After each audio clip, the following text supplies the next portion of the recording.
Assalamualaikum warahmatullahi wabarakatuh. And also salam sejahtera EHT01. Okay, we are going to move on another step. Kita akan lihat kepada step yang kedua.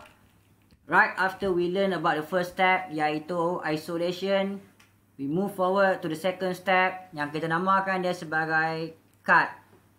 So this step we call as a cut.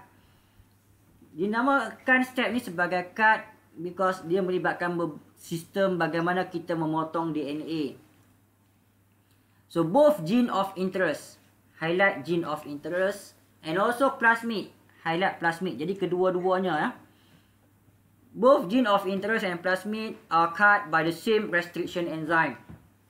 Satu ilmu baru ataupun satu pengetahuan baru kamu akan dapat di sini, iaitu highlight perkataan restriction enzyme. So gene of interest and also the plasmid, kedua-duanya perlu dipotong. Dan we cut both of them by using one important tools yang kita panggil dia sebagai restriction enzyme.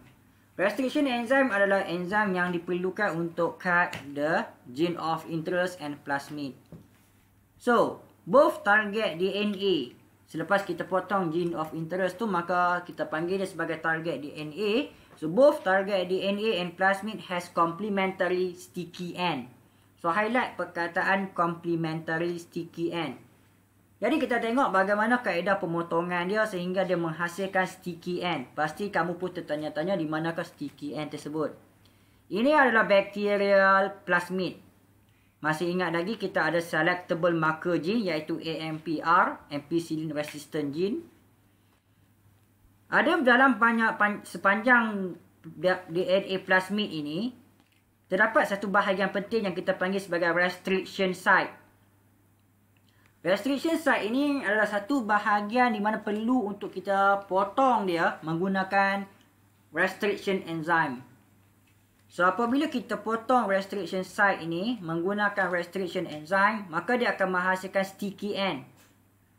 Dia akan memotong, restriction enzyme akan memotong restriction site ini mengikut palindromic sequence. Faham tak palindromic sequence? Palindromic sequence ini akan difahami secara berikut. GAA, TTC. Dan apabila dibaca secara anti-parallel, dia juga akan menghasilkan GAA, TTC. So, bila kita potong dekat restriction site mengikut palindromic sequence ini, maka dia akan menghasilkan sticky end. Apabila restriction enzyme hanya memilih satu site saja antara G dan A dan juga G dan A di bawah. So, apabila dipotong, dia akan menghasilkan sticky end iaitu AATT dan juga TTAA di mana mereka ni akan complement one another. Kita tidak hanya memotong pada plasmid. Restriction enzyme akan juga memotong pada gene of interest. Di mana gene of interest akan menghasilkan target DNA dengan keadaan mempunyai sticky end juga. Dan sticky end pada target DNA dan sticky end pada plasmid harus complement one another. A complement dengan T, A complement dengan T, T complement dengan A, dan T complement dengan A. So, this is complementary sticky end. So, sebab itu perkataan-perkataan ini harus dimasukkan dalam setiap penerangan kamu. Highlight perkataan target DNA, highlight plasmid, highlight complementary sticky end. Apakah itu restriction enzyme?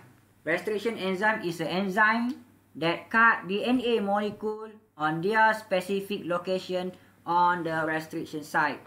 So, restriction enzyme ini mempunyai pelbagai jenis. Yang pertama adalah BAMH1, HIN3, EcoR1. So, ini contoh-contoh restriction enzyme yang akan memotong DNA pada restriction site dia. Jadi, kita akan fokus nanti bagaimana kita akan fahamkan macam mana cara yang sesuai untuk bakteria plasmid ni membawa target DNA masuk ke dalam host cell. So, untuk pelajaran akan datang, kita akan tengok pada video yang seterusnya. Assalamualaikum warahmatullahi wabarakatuh.